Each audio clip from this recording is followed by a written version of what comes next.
আসসালামু আলাইকুম এভরিওয়ান, কেমন আছেন সবাই। আজকে আমি আপনাদের সাথে বাঁধাকপি আর আলু দিয়ে মজাদার একটি স্ন্যাক্সের রেসিপি শেয়ার করব। আশা করি আমার রেসিপিটি আপনাদের অনেক ভালো লাগবে। রেসিপি ভালো লাগলে পুরো ভিডিওটি না টেনে দেখে নেবেন। আর ভিডিওর যদি কোনো অংশ বেশি ভালো লাগে তাহলে চ্যানেলটি সাবস্ক্রাইব করে রাখবেন, যে কোনো সময় সুযোগ বুঝে দেখে নিতে পারবেন। চলুন চলে যাই মূল রেসিপিতে। আমি এখানে বাঁধাকপি ভালো করে কুচি করে এরপর পরিষ্কার পানি দিয়ে ধুয়ে নিয়েছি। দেখুন আমি আলু কুচি করে নিয়েছি, পরিষ্কার পানি দিয়ে ভালো করে ধুয়ে নিয়েছি। একটা মিক্সিং বোলে আলু আর বাঁধাকপি দিয়ে দিলাম। এখন এর মধ্যে অল্প পরিমাণের লবণ দিয়ে ভালো করে কষলিয়ে এগুলো থেকে পানি বের করে নিব। আমার কিন্তু প্রচুর পরিমাণে ঠান্ডা লেগেছে। আপনাদের আমার কথাগুলো যদি বুঝতে সমস্যা হয় তাহলে কিন্তু কিছু মনে করবেন না। ভিডিও যখন করতে হয় ঠান্ডা লাগলেও কিন্তু ভয়েস দিতেই হবে, যাই হোক কিছু করার নেই। দেখুন পানিগুলো আমি চিপড়ে আরেকটা বাটিতে বাঁধাকপি আর আলুগুলো নিয়ে নিলাম।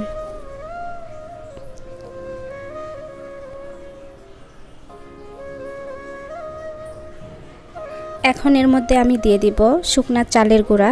আপনাদের হাতের কাছে যদি শুকনা চালের গুঁড়া না থাকে তাহলে কিন্তু বেসন দিয়ে নিতে পারবেন বা ময়দা দিয়ে নিতে পারবেন।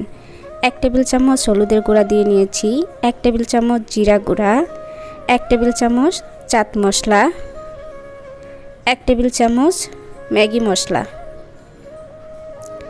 এখন দিয়ে দিব পরিমাণ মতো লবণ। লবণ কিন্তু আমি অল্প পরিমাণে দিয়ে নিব, কারণ আমি আগে কিন্তু বাঁধাকপি আর আলুতে লবণ দিয়ে নিয়েছিলাম। চিলি ফ্লেক্স দিয়ে দিলাম 2টা বড় সাইজের পেঁয়াজ কুচি, ধনেপাতা কুচি,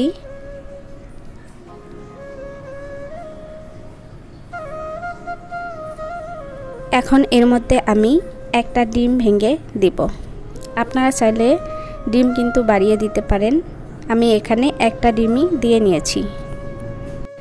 এখন আমি এগুলো ভালো করে কিছুক্ষণ সময় মিশিয়ে নেব। আপনারা কিন্তু খুব সহজেই ঝটপট করে বানিয়ে নিতে পারবেন এরকম সহজ নাস্তা রেসিপি বা পাকোড়া রেসিপি। সকাল বা বিকালের নাস্তায় বা বাচ্চাদের স্কুলেও দিয়ে দিতে পারবেন। এখন চুলায় একটা প্যান বসিয়ে এর মধ্যে আমি একটা একটা করে দিয়ে নিব। আমি কিন্তু এক ব্যাচ আগে ভেজে নিয়েছি, আমার ভিডিও করতে মনে ছিল না, সেজন্য আমি ভিডিও করিনি। আমি কিন্তু এখানে দ্বিতীয় ব্যাচটা ভেজে নিচ্ছি। এক পাশে হয়ে গিয়েছে, অন্য পাশে আমি উল্টিয়ে দিব আর উল্টিয়ে পাল্টিয়ে পাকোড়াগুলো ক্রিস্পি করে ভেজে নিব। এখন কিন্তু বাজারে প্রচুর পরিমাণ বাঁধাকপি পাওয়া যায়, চাইলে কিন্তু ঝটপট করে বানিয়ে নিতে পারবেন যে কোনো সময় সুযোগ বুঝে। দেখুন আমার আরেক পাশে হয়ে গিয়েছে, আমি ওই পাশে উল্টিয়ে দিয়ে ভালো করে ভেজে নিচ্ছি। আমার ভেজে নেওয়া শেষ, তেল ঝরিয়ে আমি তুলে নিব। কতটা মুচমুচে আর লোভনীয় হয়েছে আশা করি আপনারা দেখেই বুঝতে পারছেন। ভিডিওর মাঝখানে এসে আমি আপনাদের সাথে আরেকটা কথা শেয়ার করছি।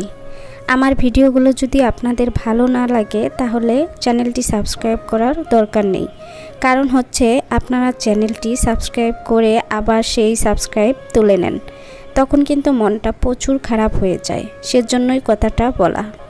যাই হোক আমার পাকোড়াগুলো তুলে নেওয়া শেষ, দেখুন কতটা মুচমুচে হয়েছে। এখন আমি এটা সস দিয়ে পরিবেশন করে নিব। আমার এই সহজ সুন্দর রেসিপিটি যদি আপনাদের ভালো লাগে তাহলে প্লিজ আমার চ্যানেলটি সাবস্ক্রাইব করে দিয়ে পাশে থাকা বেল আইকনটি অন করে রাখবেন, যে কোনো সময় সুযোগ বুঝে দেখে নিতে পারবেন।